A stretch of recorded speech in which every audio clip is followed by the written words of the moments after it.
For me as a Christian, I tend to overlook Easter and just see it as Jesus' crucifixion, but I fail to understand the severity of what it actually was. The reason that they lashed him 39 times is because 40 was the legal maximum in their law of the day, meaning they gave him as many lashings as legally possible. This was also known as the worst punishment that they could have possibly given out as a man who had done nothing wrong. After these lashings, his intestines were literally hanging out. His rib cage was visible on both sides. His beard was pulled out in chunks. The muscles and tissue around his spine were completely opened up. And worst of all, he was forced to be naked throughout this entire beating. And by the end, you couldn't even tell if he was male or female. Isaiah 52:14 says his face was so disfigured he seemed hardly human.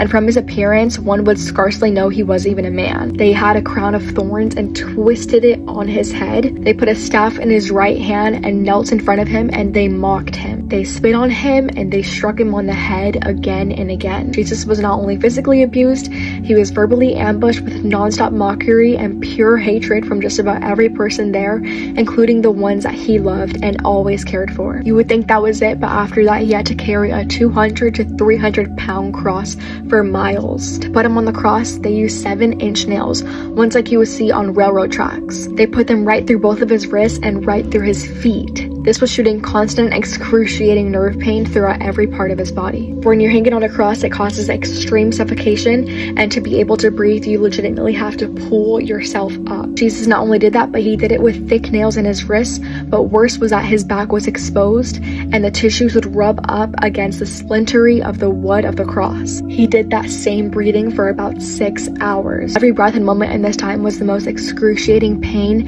him or anyone else could ever feel. And throughout the entire process, he didn't even say a single word. John 19:28-30 says Jesus knew that his mission was now finished, and to fulfill scripture, he said, "I am thirsty." A jar of sour wine was sitting there, so they soaked a sponge in it, put it on a hyssop branch, and held it up to his lips. When Jesus had tasted it, he said, "It is finished." He then bowed his head and fully gave up his spirit. You're probably thinking, well, why did he do this? He did it for me and for you. And what is that reason? Because he could not see us separated from our Father. Love is not merely shown through feelings, but it is shown through action, and Jesus is love, and this was the action of ultimate sacrifice for love. I have done so many things wrong, but yet he chose to die for my sins. Jesus, someone who lived a perfect life, gave up his own life for you and I as imperfect people. That is the greatest act of love anyone has done for you and I pray that we never overlook it on a day like Easter and any other day of our lives.